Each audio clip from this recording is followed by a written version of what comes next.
ji mma chụgharị m, Jesus dọja m.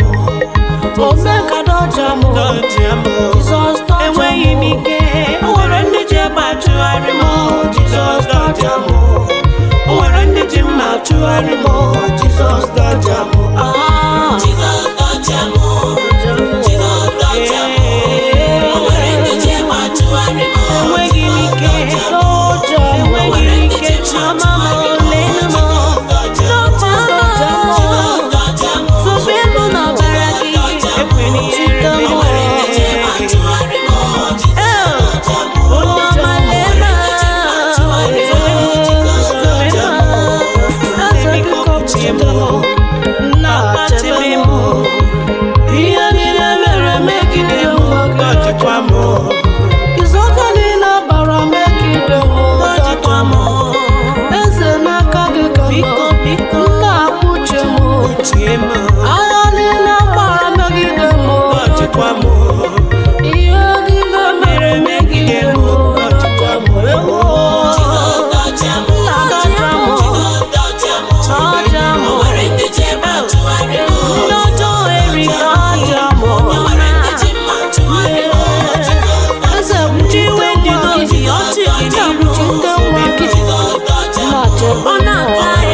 God come o wahala day. Hey. Come and help your people. Life where they sweet ego, they vest bad belle kite.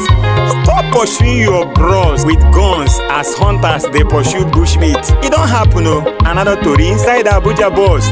The preacher man was preaching there, but Thomas was sleeping with I don't care. Tete. That was a harassing gun. If you move I shoot. Chai. But the armed robbers no see these three things. Number 1, the glory of God.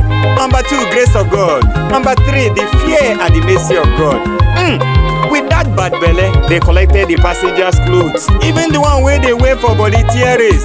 Jesus, as these robbers tears come out, the passengers come carry banana and mango trees. Come they do fashion designing for clothes like the oldest fashion designers, Adam and Eve. I prophesy to you, the plans of the armed robbers and bloodsuckers will not see your motto. In Jesus' name, you shall not die. You shall not die. You go to travel and come back in peace, not in pieces. In Jesus' name, very soon, God will turn to the page of all your enemies and witches and wizards. Their attacks go backfire. Witchcraft pot go scatter. The person where they blow fire for the court go summer and somersault and die flat. In Jesus' name, amen.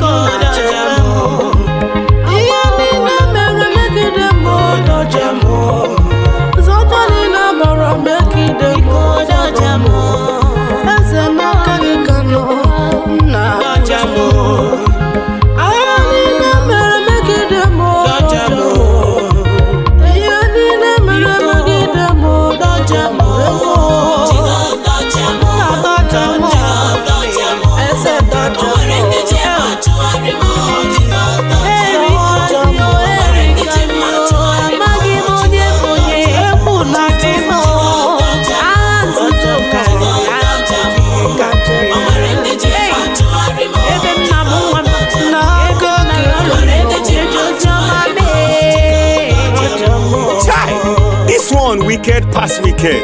This one doesn't sell anything in the market because somebody prepare charm with padlock. They burn red candle. Woman, why you they cry? Because of your customer. So you know Sabi say we get blood.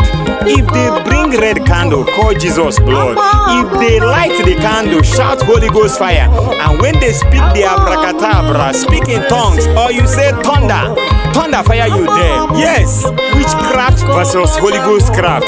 If you chop me witchcraft, I go chop you Holy Ghost craft. Any evil you do today, you go land for your head tomorrow. I am hidden in Christ, Christ hidden in God, and God behind unapproachable fire. If it never happened to you or your bros, you know go understand say bring swear. Now for now my body, oh. Many don't die like Christmas fruits where they cut like pepper soup. And now God help you tear race. You don't they think say because of your distance. Your security no be your distance from danger. No, your security is by mercy and glory of God. I pray for somebody. Mercy and grace of God no will scatter your life. In Jesus' name. Amen.